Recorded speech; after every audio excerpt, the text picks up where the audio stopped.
Hi everyone, welcome to Gnome on the Roam story time.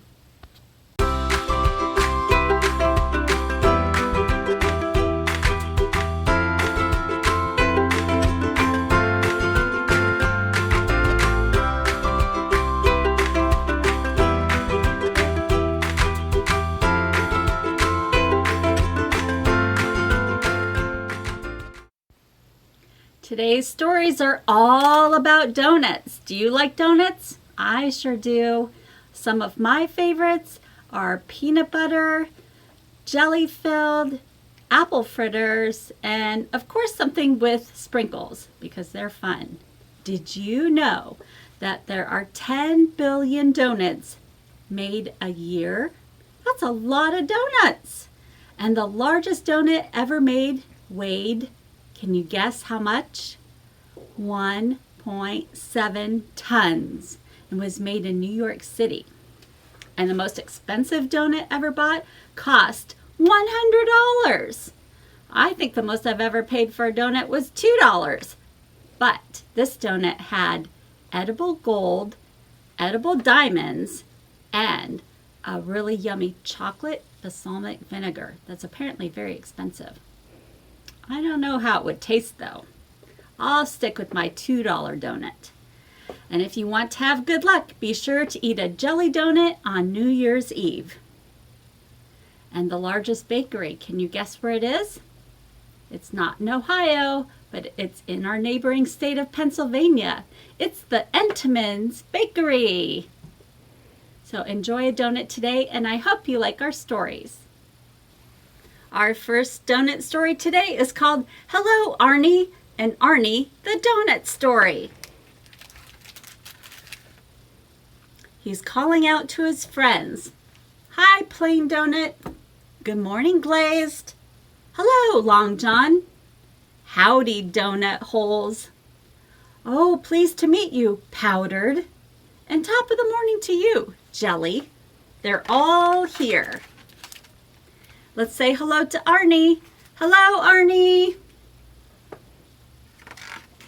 Arnie, of course, is a glazed donut covered in chocolate with sprinkles. Woohoo! I know everyone in the bakery, he says. Wait, you missed one, Arnie. I did? Where? Who'd I miss? Right out there. He means you. I think Arnie thinks you're a donut. Biggest donut I've ever seen. You're bigger than all of us put together. Oh, Mr. Baker Man must have used a whole batch of dough to make you. So, what kind of giant donut are you anyways? What? You don't even know what kind of donut you are? I don't know what kind of donut I am. How will you know which donut tray to sit on then? Don't worry, I will help you figure it out, Arnie says. I'm glad he's here because I don't know. Well, you're not round like I am, and you're tall like a Long John. That's it. You're a giant Long John donut, right?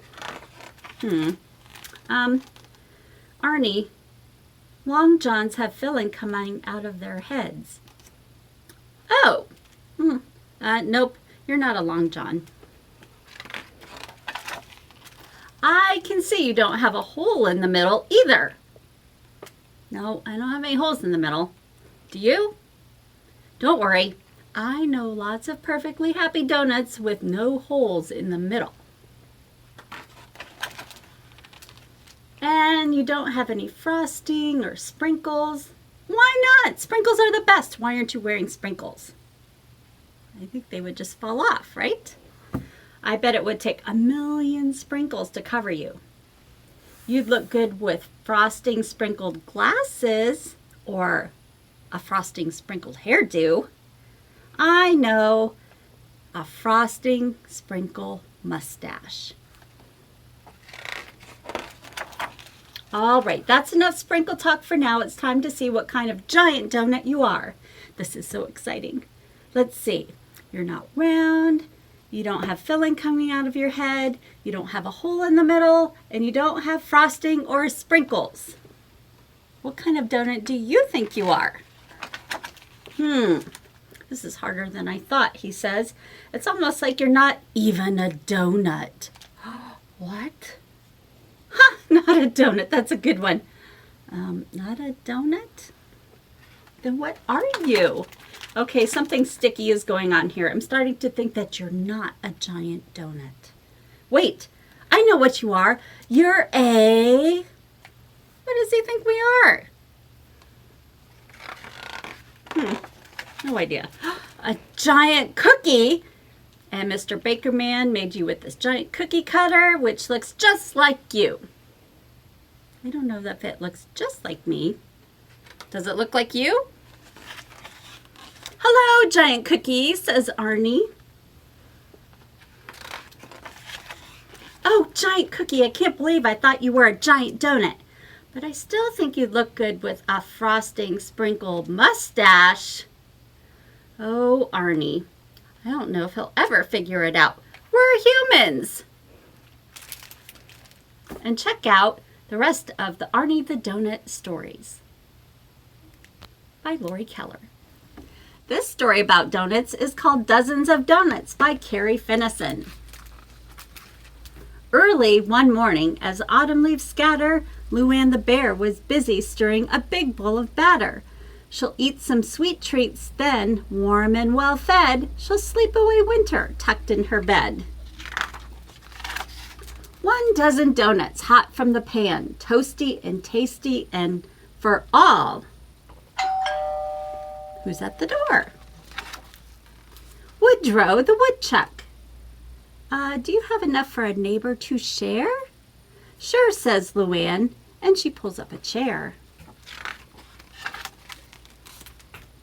1 dozen donuts hot from the pan, half are for Woodrow. The rest are for... Who's at the door? Clyde, the raccoon. Luann, feeling generous, offers her plateful. Donuts, my favorite, says Clyde. I'm so grateful. You're welcome. Dig in. I'll make some more, says Luann. And she measures and mixes as fast as she can. 1 dozen donuts hot from the pan, a few for her friends, and the rest for... Now who's at the door? So many friends. Topsy the possum. I smelled something good. Can I hang for a while? Luann says, come in, but she's lost her big smile. Delicious, cries Topsy. She gulps down a swallow. Luann's heart feels warm, but her belly feels hollow. Isn't she eating any donuts? I think she's too busy. All these people are showing up at her house. 1 dozen donuts hot from the pan, some for each friend, and the rest for... Oh dear, now who's here?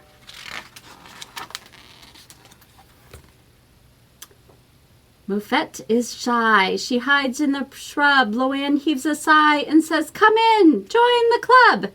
While her guests eat the donuts, Luann starts to worry. She just cracked her last egg, and she pours milk in a hurry. She's not going to have enough to eat to hibernate.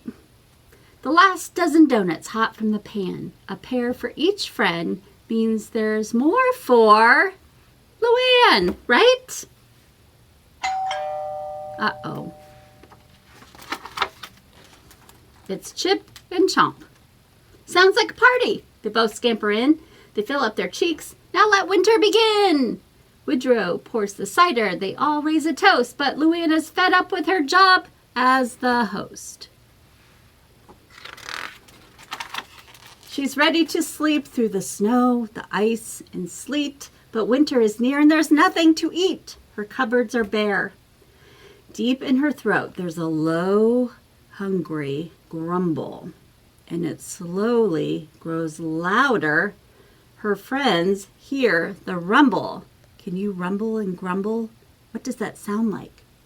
Grrr. Maybe like that.